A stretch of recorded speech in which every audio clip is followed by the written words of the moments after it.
Would you believe me if I said that I could convey a message containing 11 words using only one letter?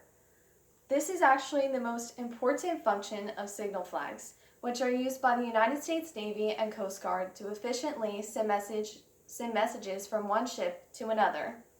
In the 2017 Blue Jackets Manual, author and retired naval officer Thomas J. Cutler explains that these signal flags allow the Navy to keep our country safe in times where top secret information needs to be transmitted, because these signal flags cannot be intercepted. I have taken naval science for 3 years, so I have had to study extensively in order to memorize what each signal flag represents. Being a long-standing tradition in the United States Navy, signal flags can be used to represent letters, important messages, and maneuvers among ships. Since you now know the general importance of signal flags, let's look at their most simple function of representing letters.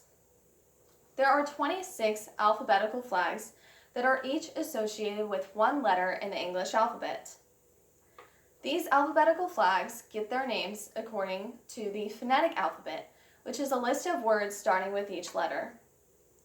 The 2017 article, Phonetic Alphabet and Flag Signals, from the Naval History and Heritage Command website, explains that the military uses the phonetic alphabet in order to prevent confusion when people refer to letters that sound similar, such as D and T.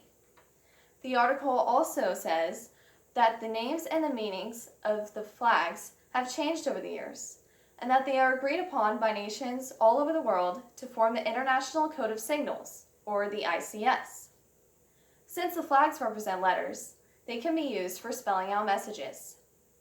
In the 2018 article, Flags at Sea and Funnel Marks, from the magazine Power Ships, author James Shuttlesworth describes how flags are read from the top of a halyard to the very bottom of a halyard. And a halyard is simply the rope on which the flags are hoisted. The 2011 Cadet Reference Manual clarifies that there are 4 substitute pennants that represent letters that are already used in a message, so you can use the same letter twice in your message.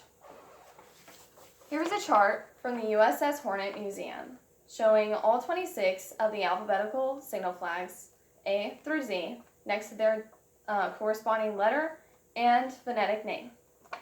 The 4 substitute pennants are also shown at the bottom of this chart. Although flags are often decoded according to their letter meanings in museums or memorials, the Navy primarily relies on communicating more complex messages through the flags. Each alphabetical flag has a different meaning on its own and when displayed in combination with other flags. A single flag can often convey long but extremely important messages. The Cadet Reference Manual states that the flag uniform tells a ship that they are running into danger. Referring back to Shuttlesworth's article, we are told that multiple messages are separated using tack line, which is a length of 6 feet on the halyard. The United States Navy still uses the International Code of Signals, but it also has its own secret code. In the 2013 online article from the Wall Street Journal, reporter Julian Barnes explains that the Navy's classified system can only be understood by nations who are a part of the North Atlantic Treaty Organization, or NATO. NATO includes many U.S. allies, such as Italy or France. The Cadet Reference Manual explains that the Navy will raise a code or answer pennant before a message to indicate when they are using the International Code of Signals rather than the NATO code. In the top image, we can see that the 2 flags, Bravo and Zulu, are not preceded by any pennant. This means that these 2 flags would be decoded according to the NATO's code book. On the bottom image, we can see the code or answer pennant is placed first before this message, so the Quebec flag would be decoded according to the International Code of Signals. In addition to the 26 alphabetical flags, there are 48 more flags to represent commands and numbers in order to get ships moving.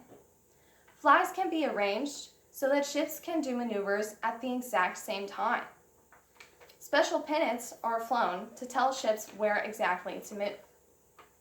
According to Shuttlesworth, pennants for the numbers 0 through 9 and certain actions such as turn are combined in order to tell ships to change direction.